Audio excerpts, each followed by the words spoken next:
छवि कंज चरण तिहारे बसो पुर, देहु यह ध्रुव को ध्रुवताई, ऐसी करो नवलाल रंगीले जू, चित्त नार कहूँ ललचाई।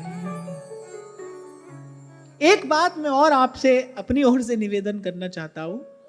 जैसे मेरे तुलसी बाबा ने कहा ना, उमा राम स्वभाव जिन जाना, ताहि भजन तज भाव न आना।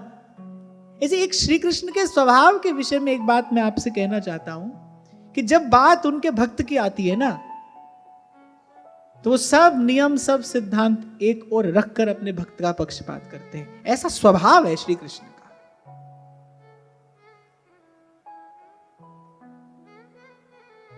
एक और कहते भी हैं कि सब पर मोही बराबर दाया।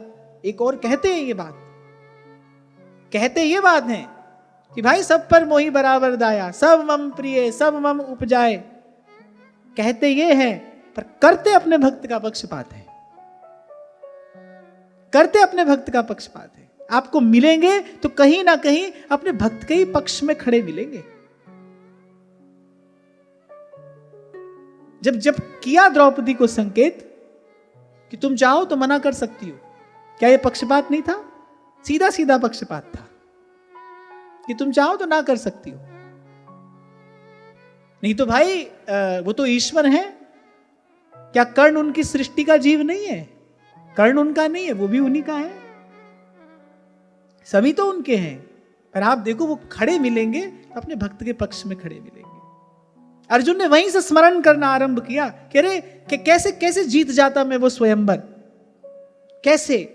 यदि उस दिन प्रभु ने मेरा पक्ष न लिया होता, प्रभु ने प्रसाद स्वरूप मुझे अपना वो तेज ना प्रदान किया होता, कैसे काम से अंधे और कैसे वीर तेजस्वी राजा उस सभा में बैठे थे और एक क्षण में मैंने लक्ष्य भेदन करके और अपना कार्य सिद्ध किया।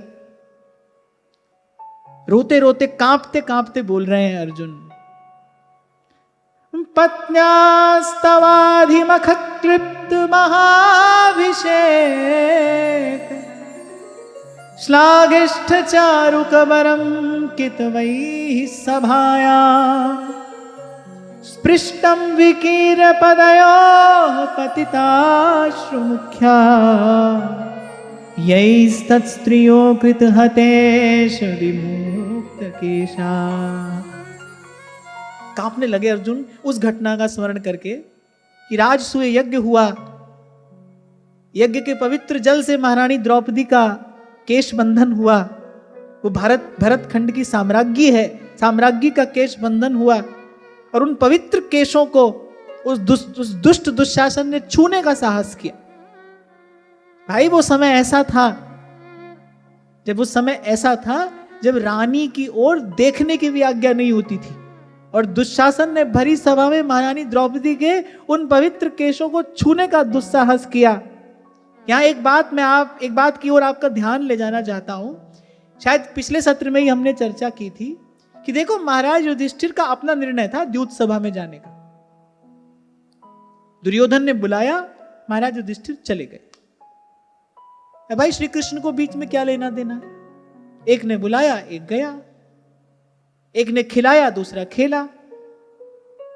एक ने हराया, हार गया कोई। प्रभु को इसमें क्या लेना देना है? प्रभु को कोई लेना देना नहीं, प्रभु तो देख रहे थे सब लीला। लेकिन जब ये घटना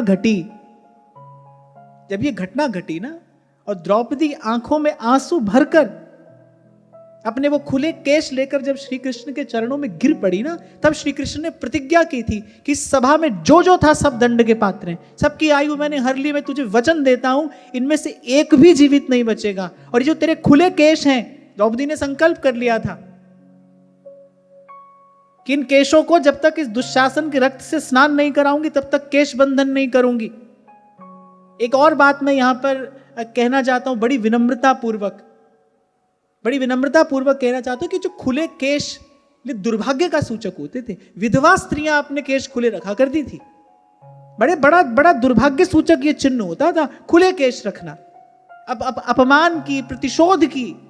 उस अग्नि में जलते हुए महारानी द्रौपदी ने अपने केश खुले रखे थे। अनिष्ट सूचक होता था ये लक्षण अनिष्ट सूचक होता था। कभी कभी मैं देखता हूं ना तो मुझे लगता है कि देखो मानव मन कैसा विकृत हो गया।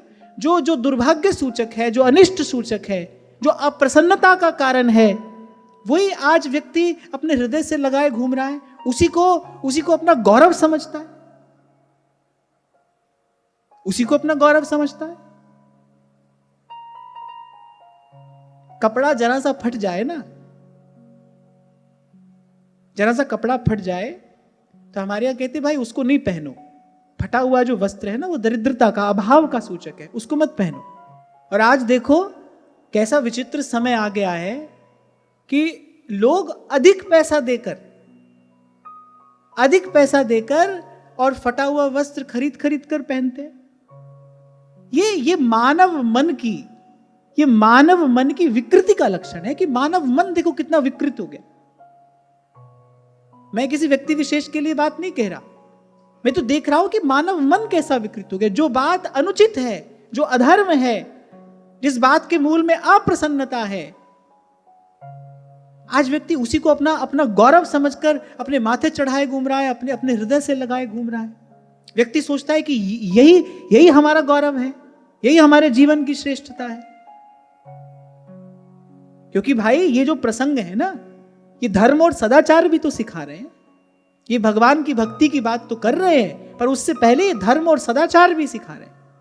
सबसे पहला प्रश्न महाराज युधिष्ठिर ने यही पूछा था अर्जुन से, जब अर्जुन को निस्तेज देखा, अर्जुन को उदास देखा, अर्जुन को जब श्रीहीन देखा, तो महाराज युधिष्ठिर ने पहली बात यही पूछी थी कि कहीं धर्म विरुद्ध कोई कार्य तो नहीं कर दिया तुमने, जिसके कारण तुम ऐसे हतश्री हो रहे हो? कहीं सदाचार तो नहीं छोड़ दिया तुमने? ना करने योग्य कार्य तो नहीं कर लिया?